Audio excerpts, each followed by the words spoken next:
Amis internautes, fans du débat de jeudi, bonjour et une fois encore bienvenue dans votre émission préférée. Aujourd'hui, nous sommes dans une tangente très spéciale parce que le débat de jeudi a été invité par la communauté des étudiants guinéens en Égypte. Cette fois-ci, ce n'est pas nous qui invitons, mais nous avons été invités car bientôt s'annoncent les élections dans le camp des Guinéens vivant en Égypte, spécialement des étudiants.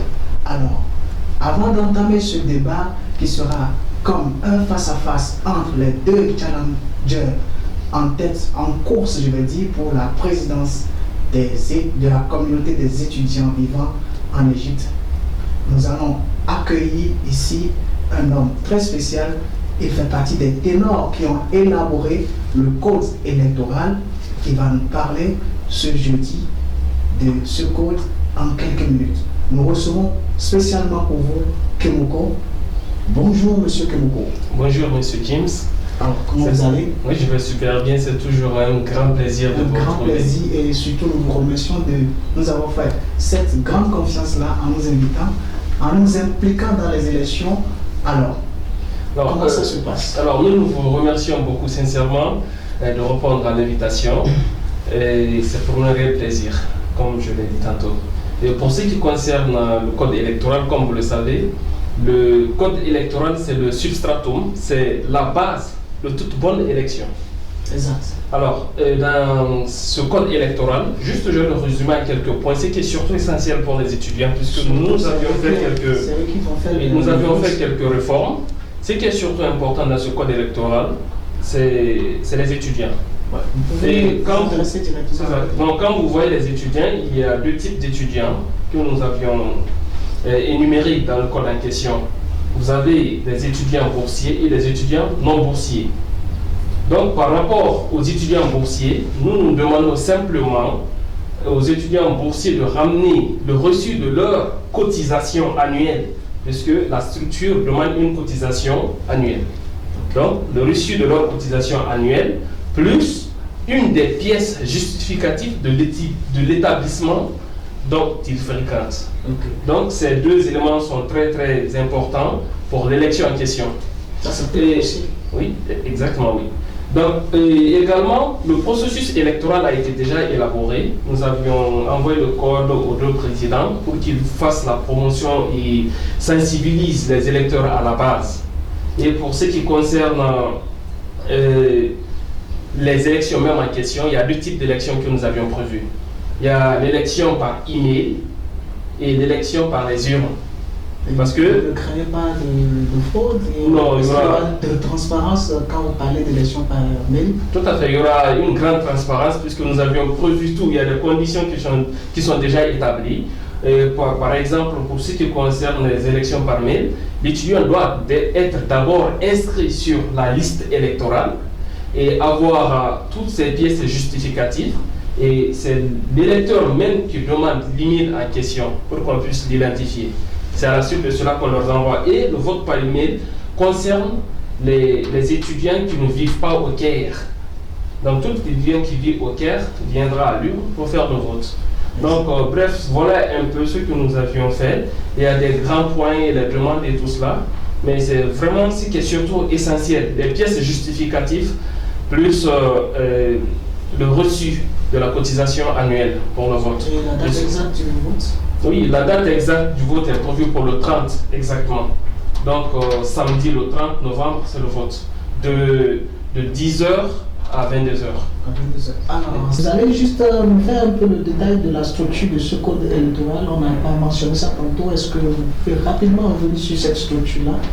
Oui, tout à fait. Déjà, je tiens ici à remercier mes proches collaborateurs, mes membres et collègues qui travaillent avec moi dans cette commission, dans ce comité-là. Je parle du président, Ibrahim Silla, je parle du secrétaire général, Idrissa Thiam, je parle du secrétaire chargé à l'information, Mohamed Malifa Diallo, mais aussi du trésorier qui est Sadou Diallo, et qui ne ménage aucun effort pour la réussite de ces élections. Mais aussi le bureau sortant qui a su faire les choses pour mettre en place cette commission afin de créer cette atmosphère de démocratie que nous envions tant. Alors, par rapport à la structure du code électoral, elle détaille beaucoup de choses. Elle parle du droit de vote, elle parle de la classification des étudiants, mais aussi les autres fonctions, puisque ce n'est pas seulement le poste de président, il y a aussi le poste de secrétariat général, le poste de trésorerie générale et le poste de surveillance générale. Voilà les 4 postes qui sont électifs. Voilà les 4 postes qui sont électifs dans le fond. Mais aussi, il y a comment sélectionner le candidat, qui doit assurer les votes, comment voter et comment garantir le processus électoral. Donc voilà tant de détails que nous avions développés dans le code électoral. C'est pourquoi je profite de cette antenne pour inviter nos candidats à sensibiliser, à éduquer, à informer leurs électeurs du contenu de ce code électoral, puisque ça donnera vraiment un sens civique au déroulement du scrutin. Donc c'est ce que je le mentionne. D'accord, merci monsieur. Une petite question que moi je vais vous poser à la fin. Pourquoi on s'est retrouvé seulement à 2 candidats? Selon les élections, on a 3, 4 candidats. Qu'est-ce qui s'est passé? Les gens ne sont pas motivés ou qu'est-ce qui s'est passé réellement? Bon, comme vous le savez, pour ce poste, il n'y a pas un budget. C'est vraiment du bénévolat. C'est pourquoi déjà je félicite les 2 candidats qui ont pris cette motivation, leur temps à accorder aux étudiants. Donc peut-être avec leur stratégie qu'ils mettront en place, nous avons écouté avec intérêt, ils sauront fructifier des choses pour léguer aux autres générations qui viendront et qu'il y aura plein de personnes qui vont avoir l'envie de postuler à ces postes. Ce n'est pas lié au test, non, aucune restriction. En fait, on lance l'appel d'offres dans la page des étudiants, la page du conseil de la communauté. Chacun est libre. Tout étudiant est libre de se présenter, mais aussi de voter. Merci beaucoup. Il a bien précisé, le samedi 30, les étudiants, on vous invite à aller choisir celui qui va rester en tête et va vous diriger pendant... C'est un mandat de... On a renouvelable une seule fois. Oui. Donc, merci à vous, monsieur Kiboko, et ça fait toujours plaisir de vous recevoir dans votre studio et nous vous souhaitons le meilleur pour la suite. C'est nous qui vous remercions. Merci. Merci.